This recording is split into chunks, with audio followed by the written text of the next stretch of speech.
I would now like to invite to the stage Rabbi Yisrael Meir, the former Chief Rabbi of the State of Israel, Chairman of the Yad Vashem Council, and a child survivor of the Holocaust. Rabbi Lau was liberated by American troops in April of 1945. He was 8 years old at the time. Rabbi Lau has participated in every March of the Living program since its inception in 1988. Rabbi Israel Meir Lau, please come to the stage. לא אמות כי אחיה, ואספר מעשיה.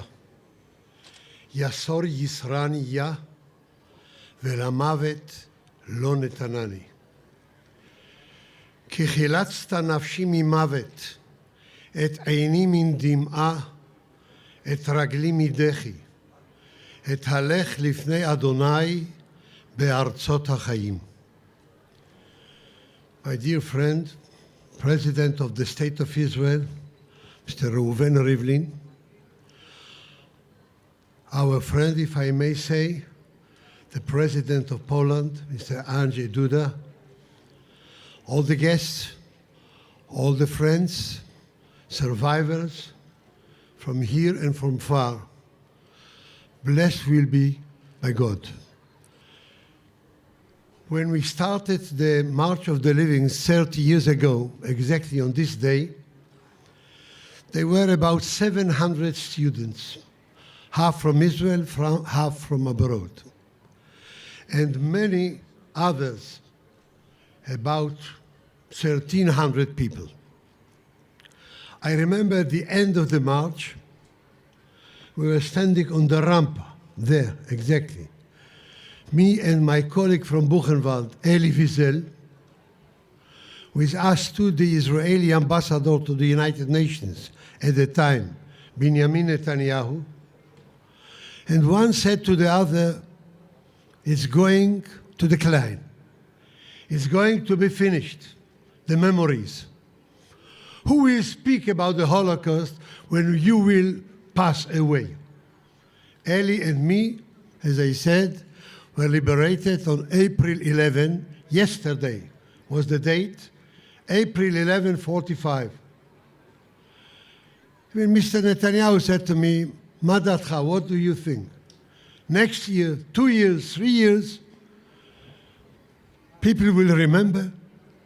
And when you will go away after 120 years, what will happen? I said then to my friends there, and Avram Hirschon, who sits here and was the founder here, I said to them, I have optimistic feelings more than you. The Holocaust will never be forgotten. Never ever. For many reasons. Maybe we will remember it, even we will go away. But our children will remember, and the third and the fourth generation. First of all, the Iron Curtain on 88 was collapsed. Israelis who couldn't come to Poland free. We didn't have a certificate to come, no visa. But that time, it started there with the glasnost, to the perestroika, and all of a sudden, Sergei Yevtushensky's Babi Yar became so close, 3 hours from Tel Aviv to Kiev. And Auschwitz-Birkenau became a reality, not a story, not a legend, not a fantasia. Majdanek, Treblinka, Sobibor, Chlemno, Belzec, and the concentration camps.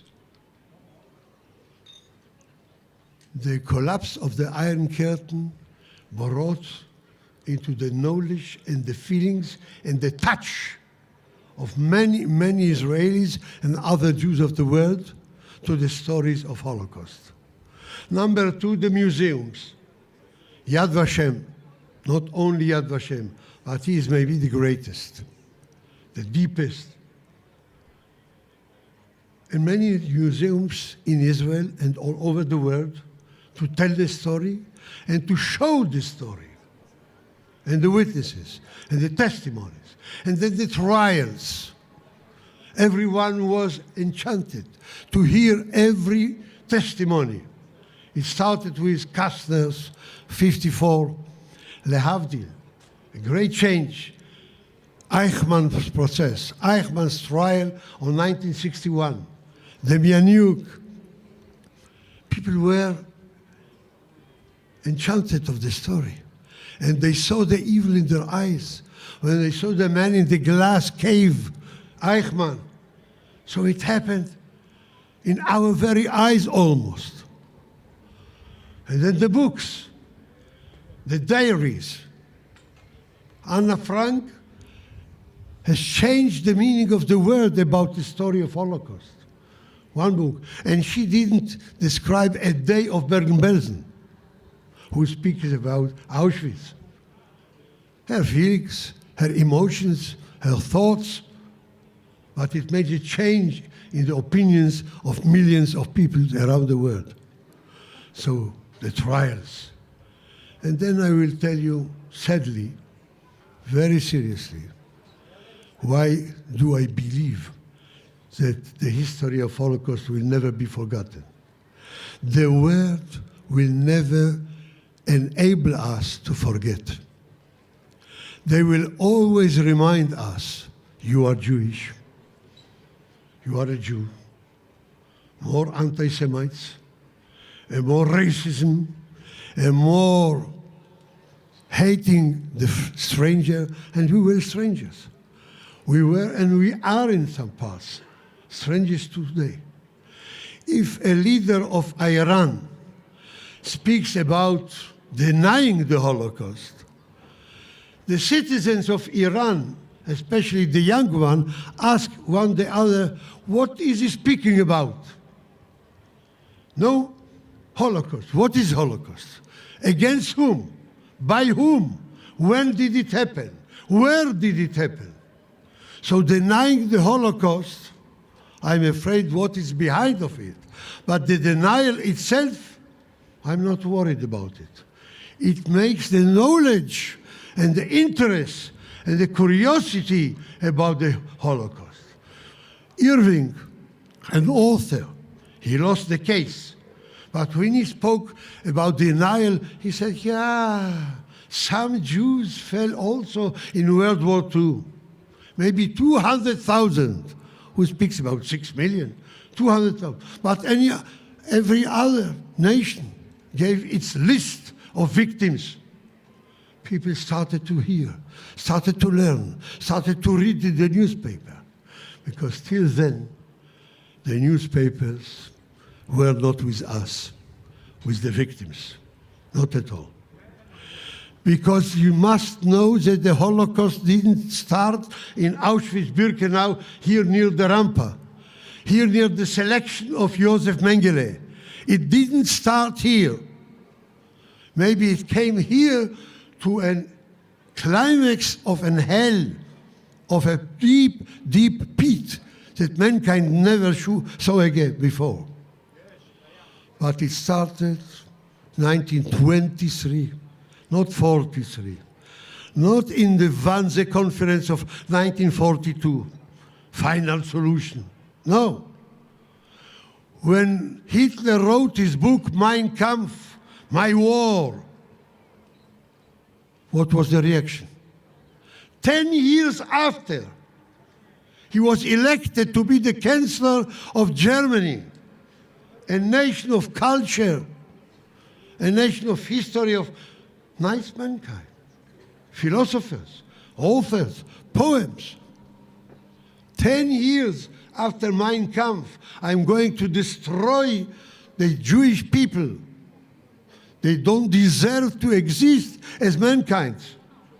10 years later, many, many millions of German people voted for the Nationalsozialistische Partei to be in power. And he will be the Führer of Deutschland, and tomorrow the Führer of Europe, Deutschland über alles. What was the reaction of the world after the book and after he's elected?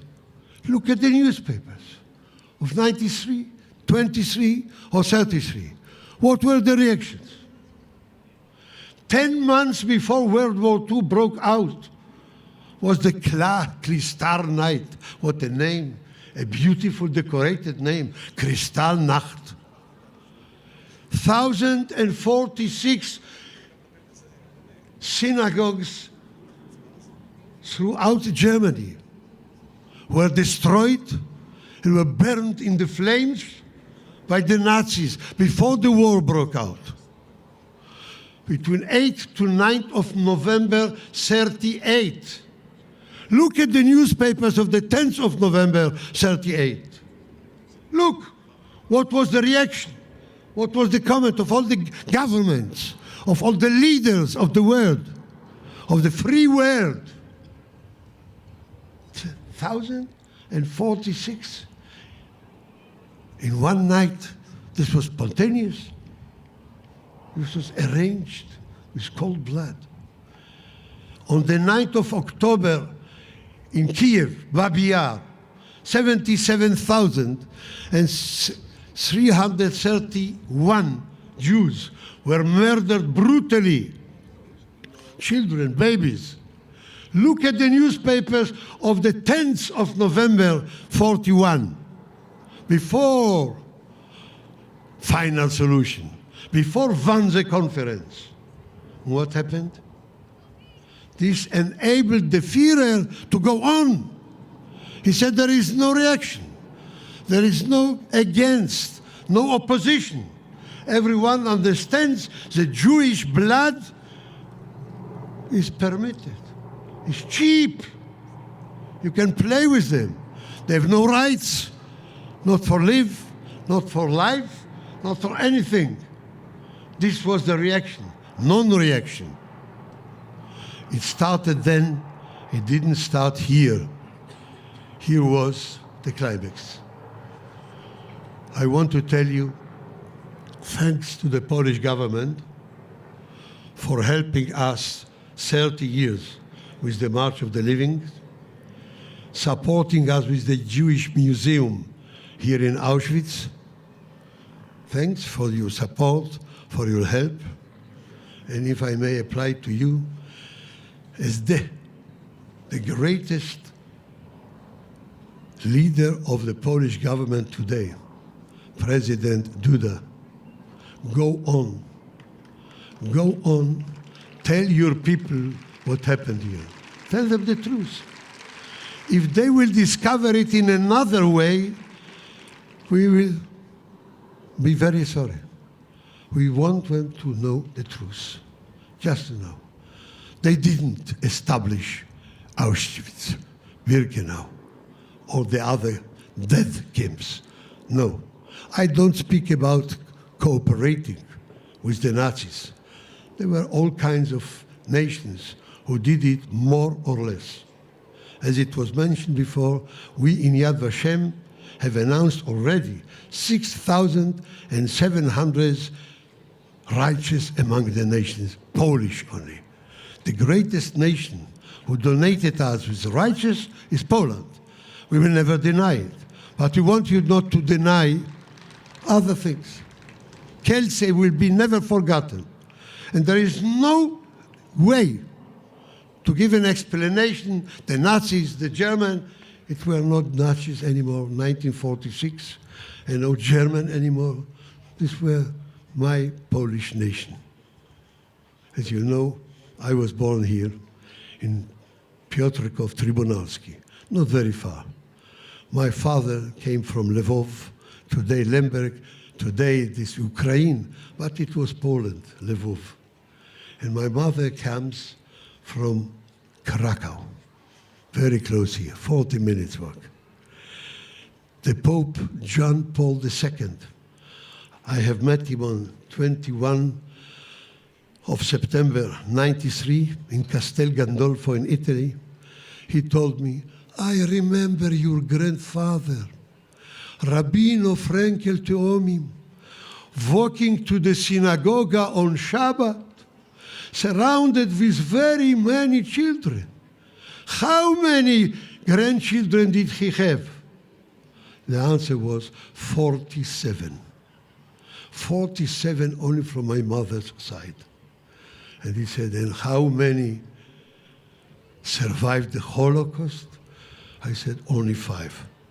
I am one of the 5, but 42 perished in Krakow. Józefinska 3 was our home. Józefinska. He looked at the ceiling, the Pope, and said, I am always repeating my promise and my beggars. Let us support the Jewish people, our senior brother, because they deserve to survive, to exist, to live in peace. And after that, he came to visit and was 6 days in Israel. And his words everywhere will be for us unforgotten. Karol Wojtyla, the bishop of Krakow, who saw the Holocaust in his very eyes and became a very famous pope in the history of the Vatican. I will say only one word. Thanks to you for your efforts, and please, as I asked you, go on with the efforts to build again a bridge between Israel and Poland, between the Jewish people and the Polish one, because we are, as you see now, immortal. A nation of eternity, a nation which has the right to continue his existence in this world. Thank you.